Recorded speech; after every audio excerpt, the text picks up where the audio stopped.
Hi, இந்த video சீரீஸில் ரியாக்டை பற்றி நம்ம பார்க்க போகிறோம். இந்த ஃபுல் பிளேலிஸ்ட்டும் ஃப்ரம் ஸ்க்ராட்ச்லேருந்து அட்வான்ஸ்டு ஸ்டேஜ் வரைக்கும் ரியாக்ட் எப்படி நம்ம லேர்ன் பண்ணலாம் அப்படின்ற ஸ்ட்ரக்சரில் க்ரியேட் பண்ணியிருக்கோம். இதை பார்க்குறதுக்கு முன்னாடி உங்களுக்கு ஜாவா ஸ்கிரிப்டோடைய ஒரு இன்டர்மீடியட் லெவல் நாலேஜாவது கண்டிப்பாக தேவை. ஸோ ஜாவா ஸ்கிரிப்டோட basics and intermediate level of நாலேஜாவது உங்களுக்கு இல்லை அப்படின்னா இந்த கோர்ஸ் உங்களுக்கு எலிஜிபிள் இல்லை. ஸோ உங்களுக்கு ஜாவா ஸ்கிரிப்டோட நாலேஜ் இல்லைன்னா ஜாவா ஸ்கிரிப்டுக்காகவே செப்பரேட்டாக ஒரு பிளேலிஸ்ட் நான் க்ரியேட் பண்ணியிருக்கேன். ஸோ நீங்கள் அதை பார்த்துட்டு அதுக்கப்புறம் இதுக்கு பார்த்தீங்கன்னா இதோட கான்செப்ட்ஸ் உங்களுக்கு புரியும். இல்லைனா ரொம்ப கஷ்டம். ஆக்சுவலாக அதோடைய பேசிக்ஸே உங்களுக்கு அண்டர்ஸ்டாண்ட் பண்ணுற அளவுக்கு இருக்காது.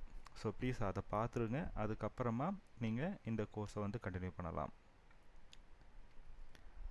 ஃபர்ஸ்ட் ரியாக்ட்னா என்ன அப்படின்ற ஒரு அண்டர்ஸ்டாண்டிங்க்கு வர போகிறோம். அதுக்கப்புறம் இதோடைய பேசிக்ஸ், இதை எப்படி நம்ம லேர்ன் பண்ண ஸ்டார்ட் பண்ண போகிறோம், என்னென்ன செட்டப்ஸ் நமக்கு தேவை, இதெல்லாம் ஃபர்தராக பார்க்கலாம். ஃபர்ஸ்ட் ரியாக்ட்னா என்ன, ஓகேவா? ஸோ இது ஒரு ஜாவா ஸ்கிரிப்ட் லைப்ரரி, ஓகேவா? ஒரு combined library based on Java script. இதை வச்சு நம்ம ஒரு யூசர் இன்டர்ஃபேஸை பில்ட் பண்ண போகிறோம். ஸோ ரியாக்டை பற்றி கொஞ்சம் எக்ஸ்பேண்ட் பண்ணி சொல்லணும் அப்படின்னா இது extremely popular declarative component based state driven JavaScript library for building user interface, ஓகேவா? ஸோ இதை ஒன்றா செப்பரேட் பண்ணி பார்ப்போம். First based on components. ஜாவா ஸ்கிரிப்டை பொறுத்த வரைக்கும் எல்லாமே காம்போனன்ட், ஓகேவா? அதாவது ரியாக்ட் பேஸ்ட் நம்ம ஒர்க் பண்ண போகிற ஜாவா ஸ்கிரிப்ட் எல்லாமே பார்த்தோம்னா காம்போனன்ட். ஸோ இங்கே எதை எடுத்தாலும் நம்ம காம்போனன்ட் அப்படின்ற வேர்டை வச்சு தான் பேசுவோம். ஸோ கோடுக்குள்ளே போகும்போது இதை பற்றின ஒரு டீட்டெயில்டு ஐடியா உங்களுக்கு கிடைக்கும். இப்போதைக்கு காம்போனன்ட்னா என்னன்ற ஒரு சின்ன கிளாரிட்டி மட்டும் நான் கொடுக்கறதுக்கு ட்ரை பண்ணுறேன். ஸோ ஒரு எக்ஸாம்பிள் இந்த இடத்துல வச்சுருக்கேன். இது ஒரு வெப்சைட், ஓகேவா? இதில் ஹோட்டல்ஸ், ரெஸ்டாரண்ட்ஸ்லாம் நம்ம சர்ச் பண்ணுறதுக்கு யூஸ் பண்ணுற மாதிரியான ஒரு வெப்சைட். இப்போ இதில் இந்த சர்ச் பார் இருக்குல்ல, இந்த சர்ச் பார் க்ரியேட் பண்ணுறாங்க இல்லையா? இப்போ ரியாக்டில் இந்த மாதிரி ஒரு சர்ச் பார் நம்ம க்ரியேட் பண்ணுறோம்னா இதை ஒரு காம்போனன்ட் அப்படின்னு சொல்லுவோம், ஓகேவா? அடுத்தது சர்ச் பண்ண ரிசல்ட்ஸ் கீழே இந்த மாதிரி டயக்ராம் பிக்சராக நமக்கு கொடுத்துருக்காங்கல்ல, இது ஒரு காம்போனன்ட். ஸோ அதுக்கும் கீழே இங்கே ஒரு ஷோ மேப் அப்படின்னு சொல்லி ஒரு பட்டன் கொடுத்துருக்காங்க. ஸோ இதுதான் இல்லை, இதில் என்னென்ன எலமெண்ட்ஸ் நமக்கு செப்பரேட்டாக க்ரியேட் பண்ணியிருக்காங்களோ அது எல்லாமே நம்ம காம்போனன்ட்ஸ் அப்படின்னு தான் கால் பண்ணுவோம். அப்படி தான் அதை டிசைனும் பண்ணுவோம், ஓகேவா? ஜஸ்ட் ஒரு ஐடியாக்காக மட்டும் இதை அண்டர்ஸ்டாண்ட் பண்ண ட்ரை பண்ணுங்கள். இதை பற்றி டீட்டெயில்டு எக்ஸ்ப்ளனேஷன் ஃபர்தராக நம்ம போகும்போது டீப் டைவ் பார்ப்போம். இப்போதைக்கு ஜஸ்ட் காம்போனன்ட்னா என்ன அப்படின்றது தான் நான் இங்கே எக்ஸ்பிளைன் பண்ணுறதுக்கு ஒரு பேசிக் எக்ஸாம்பிள்ஸ் கொடுக்க ட்ரை பண்ணிகிட்ருக்கேன். அடுத்தது டிக்ளரேட்டிவ். ஸோ டிக்ளரேட்டிவ் அப்படின்னு சொல்லும் போது ரியாக்டுக்கு நம்மளுடைய காம்போனண்ட் எப்படி ரிஃப்ளெக்ட் ஆகணும் அப்படின்றத எக்ஸ்பிளைன் பண்ணுற மாதிரியான ஒரு ப்ராசஸ், ஓகேவா? ஸோ இதை மோஸ்ட்லி ஜேஎஸ்எக்ஸ் அப்படின்னு சொல்லுவோம்.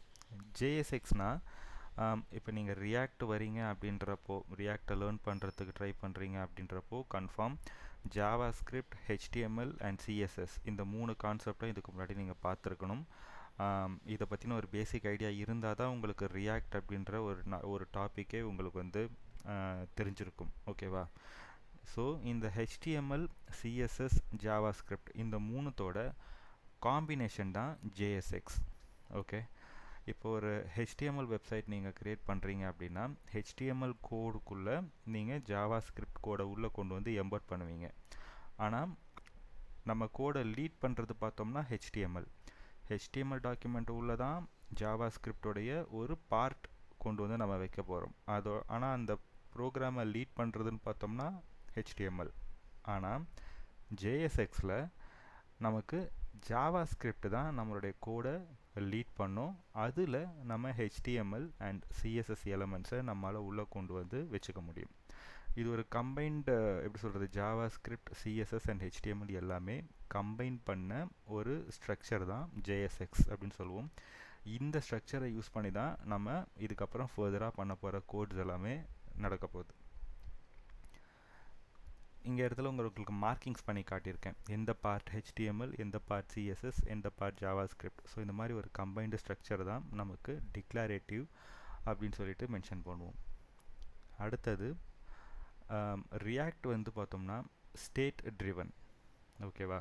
ஸோ இதுக்கு ஒரு எக்ஸாம்பிள் சொல்கிறேன்.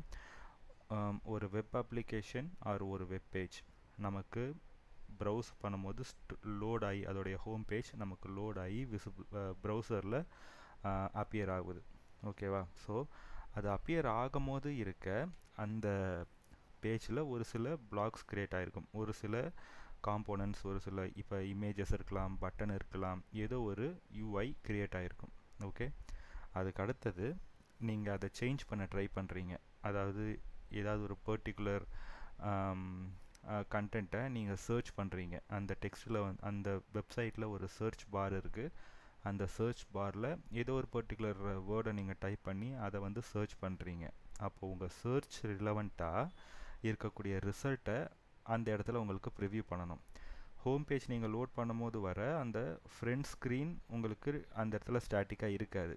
நீங்கள் என்ன சர்ச் பண்ணுறீங்களோ அது ரிலவெண்ட்டான கண்டென்ட்டை தான் இப்போ உங்களுக்கு ஹோம் ஸ்க்ரீனில் அது லோட் பண்ணி காட்டணும். கரெக்டாக? அந்த பர்டிகுலர் கண்டென்ட்ஸ் மட்டும்தான் உங்களுக்கு ஃபில்டர் ஆகி அது மட்டும்தான் உங்களுக்கு ஷோகேஸ் ஆகும் ஹோம் பேஜில். ஓகேவா? அப்போது நம்ம ஸ்டார்டிங்கில் இருக்கிற இந்த ஸ்க்ரீன் தான் வந்து அந்த ஸ்டேட் அப்படின்னு சொல்லுவோம்.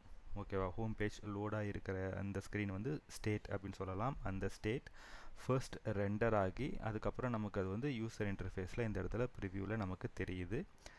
அடுத்த ஸ்டெப் என்னன்னா, இப்போது யூசர் ஏதாவது ஒரு விஷயத்தை பற்றி சர்ச் பண்ணுறாங்க. இப்போ மேபி ஒரு அப்பார்ட்மெண்ட்லாம் அது ரிலவெண்ட்டாக ஏதோ ஒரு சர்ச் பண்ணுறாங்கன்னு வச்சுப்போமே. அப்போது JSX என்ன பண்ணோம்னா, இந்த அப்பார்ட்மெண்ட் ரிலவெண்ட்டாக நீங்கள் சர்ச் பண்ணுற கண்டென்ட்டை ஆல்ரெடி அந்த இடத்துல டிசைன் பண்ணி இருக்கும், காம்போனன்ட்ஸாக செப்பரேட்டாக டிசைன் பண்ணி இருக்கும். அந்த காம்போனன்ட்ஸை கொண்டு வந்து உங்களுக்கு ஃப்ரண்ட் பேஜில் ப்ரிவ்யூ பண்ணும். ஓகே, ஸோ அகைன் அந்த காம்போனன்ட் ரிலவெண்ட்டாக இருக்கிற UIs எல்லாமே இந்த ஸ்டேட்டில், அதாவது ஹோம் பேஜில் கொண்டு வந்து நமக்கு லோட் பண்ணி திரும்ப ரீரெண்டர் பண்ணும். ரைட்டா? ஸோ ஸ்டார்டிங் ஸ்க்ரீனில் இருக்கிற அதே UI உங்களுக்கு இருக்காது. நீங்கள் சர்ச் பண்ணும் போது திரும்ப அதை லோட் பண்ணி கொண்டு வந்து திரும்ப அந்த ஸ்டேட்டில் உங்களுக்கு அதை ரெண்டர் பண்ணி விசிபிளாக நம்ம ப்ரௌசரில் அது வந்து ப்ரிவ்யூ பண்ணும். ஓகேவா? ஸோ இது ஸ்டேட் ட்ரிவன் அப்படின்னு சொல்லுவோம். ஸோ ரியாக்டில் இது ஒரு ஆப்ஷன் நமக்கு இருக்குது. அடுத்தது ரியாக்ட் வந்து பார்த்தோம்னா நிறைய பேர் ஃப்ரேம் ஒர்க்குன்னு சொல்கிறாங்க, ஒரு சிலர் வந்து அது லைப்ரரின்னு சொல்கிறாங்க. ஆக்சுவலாக அது ஃப்ரேம் ஒர்க் தான், பட் மோஸ்ட்லி அதோட பேர் வந்து பார்த்தோம்னா லைப்ரரி அப்படின்றது தான் அதுக்கு கரெக்டாக மேட்சிங்கான பேர். ஏன்னா ப்ரீசெட் லைப்ரரிஸ் எல்லாமே நமக்கு அதுக்குள்ளே பேக்கேஜாக வரும். அதில் இருக்கிற லைப்ரரியை யூஸ் பண்ணி தான் நமக்கு தேவையான UIஸையோ இல்லை காம்போனன்ட்ஸையோ பில்ட் பண்ணுறதுக்கு நம்ம யூஸ் பண்ணிக்கிறோம். ஓகேவா? ஸோ லைப்ரரின்னு தான் மோஸ்ட்லி நம்ம அதை சொல்கிறோம், பட் ஃப்ரேம் ஒர்க்குன்னு சொல்லுவாங்க. ஏன் நம்ம ரியாக்ட் போகணும் அப்படின்ற கொஷின் இருக்குல்ல. நிறைய ஆப்ஷன்ஸ் இருக்குது நமக்கு, ஆனால் அதில் ஏன் ரியாக்ட் போகணும் அப்படின்னு கேட்டால், இப்போ மார்க்கெட்டில் பார்த்தோம்னா ரியாக்ட் அப்படின்றது தான் டாப்பில் இருக்குது. ஓகே, ஸோஃபார் இந்த வீடியோ நீங்கள் பார்க்குற இந்த ஸ்டேட்டஸில் மார்க்கெட்டில் ரியாக்ட் தான் இருக்கிறதுலேயே நமக்கு வந்து ஹை ப்ரையாரிட்டியாக இருக்குது. இந்த ப்ரோக்ராமிங் லாங்குவேஜ் தெரிஞ்ச சாஃப்ட்வேர் டெவலப்பர்ஸுக்கு வந்து மற்ற லாங்குவேஜஸை விட இதில் ஹை பெய்டு ஜாபாக இருக்குது. ஸோ இதை யார் கண்டுபிடிச்சா அப்படின்னு பார்த்தோம்னா, ஜோர்டன் வாக்கி அப்படின்றவர் ஃபேஸ்புக்கில் ஒர்க் பண்ணிகிட்டு இருந்த ஒரு சாஃப்ட்வேர் இன்ஜினியர். இவரை பற்றி ஜஸ்ட் நீங்கள் கூகுள் பண்ணி பார்த்தாலே நிறைய இன்ஃபர்மேஷன்ஸ் நமக்கு ஆன்லைன்லேயே கிடைக்கும். ஸோ அடுத்ததாக நம்ம ரியாக்ட் லேர்ன் பண்ணுறதுக்கு தேவையான செட்டப்ஸ் என்னென்ன அப்படின்றத பார்க்க போகிறோம். நமக்கு ஒரு IDE தேவை. நான் விஷுவல் ஸ்டுடியோ கோட் எடிட்டர் தான் யூஸ் பண்ணிகிட்ருக்கேன். இது open source plus powerful tool. So இங்கே விஷுவல் ஸ்டுடியோ கோடுன்னு சொல்லி டைப் பண்ணிங்கனாலே ஃபர்ஸ்ட் லிங்க் உங்களுக்கு அதான் வரும். இந்த சைட்டுக்கு போயிட்டோம்னா டவுன்லோட் ஃபார் விண்டோஸ் ஆர் உங்களுடைய OS என்னவோ அந்த OSக்கு ஏற்ற மாதிரி நீங்கள் செட்டப் ஃபைலை டவுன்லோட் பண்ணிக்கலாம். டவுன்லோட் பண்ணிவிட்டு it's a simple installation process தான். நீங்கள் ஜஸ்ட் நெக்ஸ்ட் இன்ஸ்டால் கொடுத்தாலே போதும். பெரிய காம்ப்ளெக்ஸாக எதுவும் இருக்காது. So basic. அடுத்தது Node.js டவுன்லோட். அதுலேயும் ஃபஸ்ட்டு லிங்க் பார்த்தீங்கன்னா இதில் நமக்கு விண்டோஸ் இன்ஸ்டாலர் ஆர் பேஷ் கோட் யூஸ் பண்ணி உங்களால் இன்ஸ்டால் பண்ணிக்க முடியும். ஸோ உங்கள் விஷ், நீங்கள் எந்த ஓஎஸ் வேணுமோ அந்த ஓஎஸ்க்கு ஏற்ற மாதிரி நீங்கள் ரன் பண்ணி அந்த செட்டப்பை இன்ஸ்டால் பண்ணிக்கலாம். இதுவும் பேசிக் இன்ஸ்டாலேஷன்ஸ் தான். நீங்கள் ஜஸ்ட் நெக்ஸ்ட் கொடுத்து இன்ஸ்டால் பண்ணுற மாதிரி தான். பண்ணதுக்கு அப்புறமா நீங்கள் விஷுவல் ஸ்டுடியோ கோட் எடிட்டரை ஓப்பன் பண்ணுங்கள். ஃபர்ஸ்ட் ப்ரிவ்யூ உங்களுக்கு இந்த மாதிரி தான் வரும். இப்போ இதில் நம்ம என்ன பண்ண போகிறோம் அப்படின்னா ஒரு ஃபோல்டர், ஒரு ப்ராஜெக்ட் ஃபோல்டரை நம்ம உள்ளே கொண்டு வந்து ஃபஸ்ட்டு ப்ளேஸ் பண்ணணும். ஓகேவா? அதுக்கு முன்னாடி நம்ம Node.js கரெக்டாக இன்ஸ்டால் ஆயிருச்சா அப்படின்றத செக் பண்ணிக்கணும். என்ன பண்ணுங்கள், டெர்மினல் சொல்லிட்டு, அதாவது விஷுவல் ஸ்டுடியோவில் இங்கே மேலே டெர்மினல்னு ஒரு மெனு வரும். அதில் நியூ டெர்மினல் கொடுங்க. நோட் வி, அதாவது நோடோடைய வேர்ஷன் என்ன அப்படின்ற மாதிரி நம்ம இங்கே செக் பண்ணுறோம். அவுட்புட் உங்களுக்கு இந்த வேர்ஷன் பேர் என்ன அப்படின்ற மாதிரி உங்களுக்கு வரும். எந்த வேர்ஷன் ஆஃப் நோட் இன்ஸ்டால் ஆகிருக்கு அப்படின்ற மாதிரி இந்த இடத்துல உங்களுக்கு ரிஃப்ளெக்ட் ஆகணும். அப்படி ஆகலைன்னா உங்களுக்கு ப்ராப்பராக இன்ஸ்டால் ஆகலை அப்படின்னு அர்த்தம்.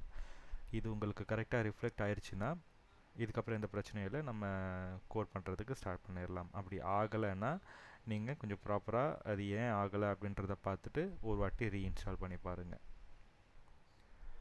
அடுத்தது ஒரு ப்ராஜெக்டை நம்ம எப்படி க்ரியேட் பண்ணுறது அப்படின்ற ஸ்டெப்ஸ்குள்ளே போக போகிறோம். ஓகேவா? ஸோ இப்போ இந்த ப்ராஜெக்டை நம்ம க்ரியேட் பண்ணுறதுக்கு 2 மெத்தட்ஸ் இருக்குது. ஒன்று க்ரியேட் ரியாக்ட் ஆப் அப்படின்னு சொல்லிட்டு ஒரு மெத்தட், இது கொஞ்சம் ஓல்டு மெத்தட். அடுத்தது ஒயிட் அப்படின்னு சொல்லிட்டு இன்னொரு மெத்தட் இருக்குது. Okay, so create React app அப்படின்றத ஃபஸ்ட்டு நம்ம பார்க்க போகிறோம். இதில் நமக்கு கம்ப்ளீட் ஸ்டார்டர் கிட், ஒரு அப்ளிகேஷனை க்ரியேட் பண்ணுறதுக்கு தேவையான எல்லாமே நமக்கு இந்த மெத்தடை யூஸ் பண்ணி க்ரியேட் பண்ணும்போது நமக்கு எல்லாமே நமக்கு இன்பில்டாகவே நமக்கு ஃபுல் பேக்கேஜாகவே இது கிடச்சிடும். இதை நம்ம யூஸ் பண்ணும் போது ஃபார் எக்ஸாம்பிள் இப்போ நீங்கள் வந்து விஷுவல் ஸ்டுடியோ கோட் எடிட்டர் நீங்கள் யூஸ் பண்ணி ரியாக்ட் அப்ளிகேஷன் வந்து ஒர்க் பண்ணுறீங்க அப்படின்னா அதில் ஒரு சில எக்ஸ்டென்ஷன்ஸ் நீங்கள் இன்ஸ்டால் பண்ணுற மாதிரி இருக்கும். ESLint, Prettier, Jest, இந்த மாதிரி ஒரு சில எக்ஸ்டென்ஷன்ஸ் இருக்குது. இது எல்லாமே நமக்கு ப்ரீசெட்டாகவே நமக்கு இது கூட கம்பைண்ட் ஆகி வந்துடும். நம்ம செப்பரேட்டாக பண்ணணுன்ற மாதிரி அவசியம் இல்லை, நம்ம கான்ஃபிகர் பண்ணணும்னு அவசியம் இல்லை. ஸோ எல்லாமே நமக்கு ப்ரீசெட்டாகவே டிஃபைன் ஆகி வந்துடும். ஆனால் இதில் இருக்க ஒரு பிரச்சனை என்னென்னா, கொஞ்சம் இதோடைய ப்ராக்ரஸ் வந்து ஸ்லோவாக இருக்கும். ப்ளஸ் அதோட டெக்னாலஜியும் கொஞ்சம் அவுடேட்டட் அப்படின்றதுனால இதோடைய ஃபங்க்ஷன், இதோடைய ரியாக்ஷன் டைம் வந்து கொஞ்சம் ஸ்லோவாக இருக்கும். அதுதான் இதில் இருக்க ஒரே ஒரு டிஸ்அட்வான்டேஜ். அதனால தான் இப்போ மாடர்ன் பில்டுக்கு வந்து நமக்கு ஒயிட் அப்படின்றத யூஸ் பண்ணுறாங்க. ஓகேவா? இதுலேயும் எல்லா டெம்ப்ளேட்டும் ப்ரீசெட்டாகவே நமக்கு வந்துடும். ஆக்சுவலாக இந்த டெம்ப்ளேட் யூஸ் பண்ணி நம்மளால் இன்னும் ஈஸியாக ஃபாஸ்ட்டாக அப்ளிகேஷன்ஸை டெவலப் பண்ண முடியும்.